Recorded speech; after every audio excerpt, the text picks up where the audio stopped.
Hello everyone and welcome back to my channel. Today we're going to be making these delicious and easy kifle filled with cheese and with chocolate. So let's get started. Alright, so to begin with the dough, I have some warm milk. Think of it like a baby's bottle of milk. That's the kind of temperature you want your milk to be. I'm adding my yeast, my sugar, and my salt to the milk, and I'm going to whisk that until well combined. And what I want to do is I want to let this sit until the yeast has doubled in size. That's the way that I will know that the yeast is activated, that we're ready to go, that it is good quality yeast. So that's what you want to do. Leave it for at least 15 to 20 minutes, and this is what it should look like once your yeast has been activated for about 15-20 minutes.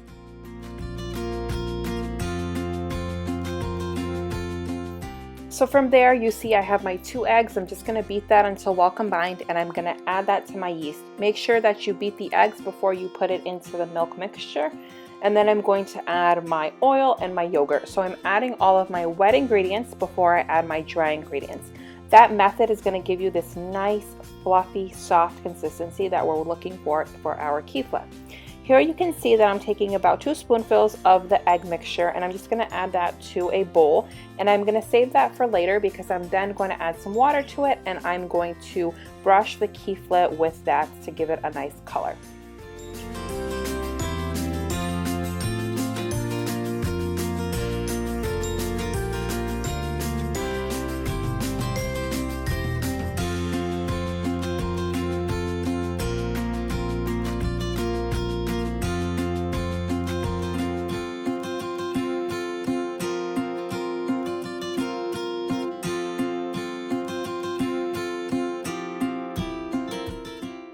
So when it comes to adding the flour, you're not going to add it all at once. If we do that, then we're going to get very hard and stiff kifle. That's not what we're looking for.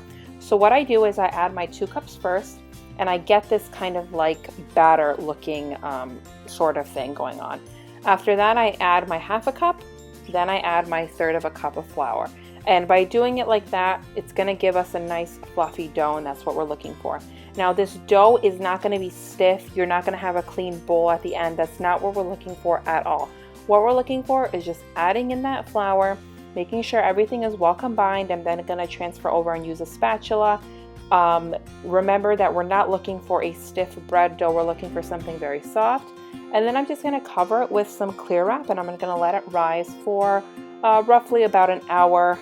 45 minutes to an hour is enough time for it to rise and double in size.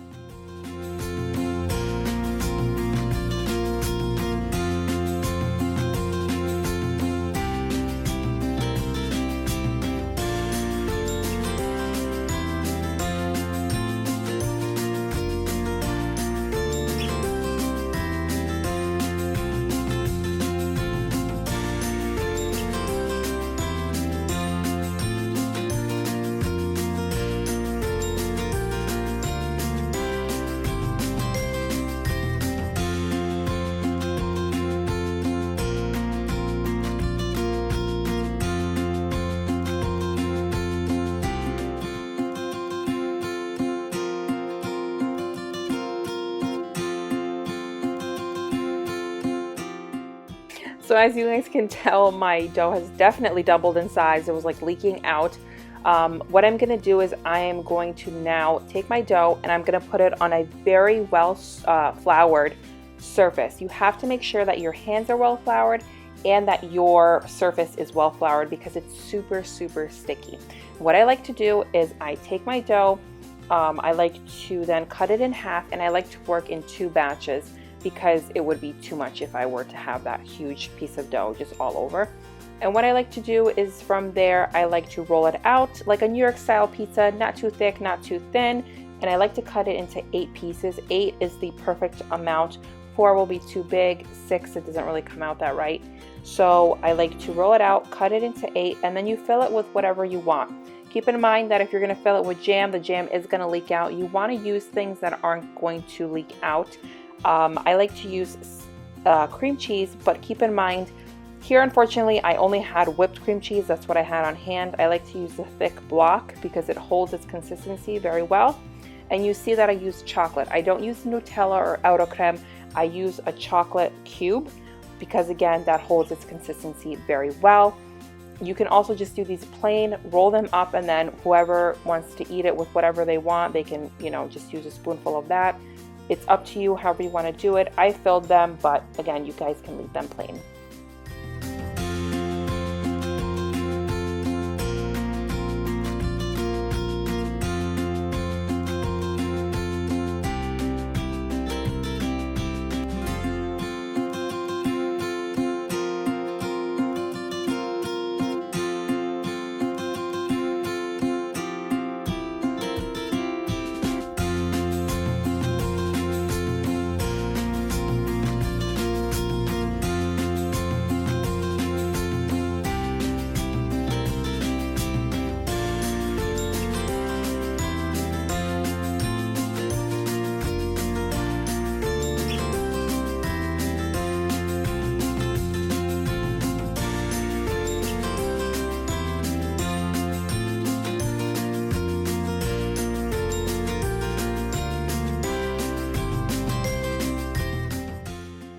So as you're filling them and you are placing them on your lined sheet with parchment paper, you're going to let these rise and proof for roughly an hour to an hour and a half. And then we're going to brush them with that egg that we saved in the beginning. I just added about like a tablespoon and a half of water to the eggs. And we're just going to then, after the hour and a half, brush our Kifle. You see that they've doubled in size. And then the salty ones, I'm going to add sesame seeds to the top. And then the plain ones, or the chocolate ones, I'm sorry, I'm going to leave plain because then I will brush them with powdered sugar when they come out of the oven. It's just for my family to tell what's salty and what's sweet.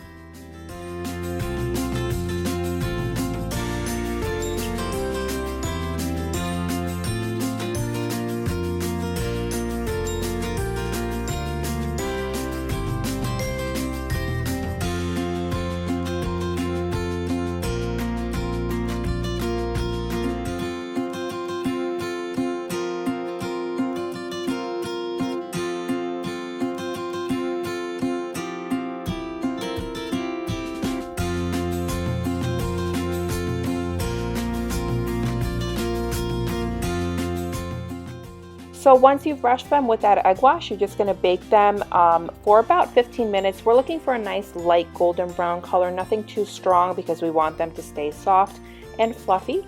And you guys can see that they came out absolutely beautiful and they taste so, so good. Keep in mind also that this is a very soft dough, so they are best when you eat them warm or fresh out of the oven. They are okay the next day, but they're not as good as right when they come out of the oven. So that is a cheese one. You guys can see that nice opening right there. Super soft, super moist, filled with a lot of flavor. What I like is the dough isn't too sweet and it's not too salty, so you can fill it with either savory or sweet.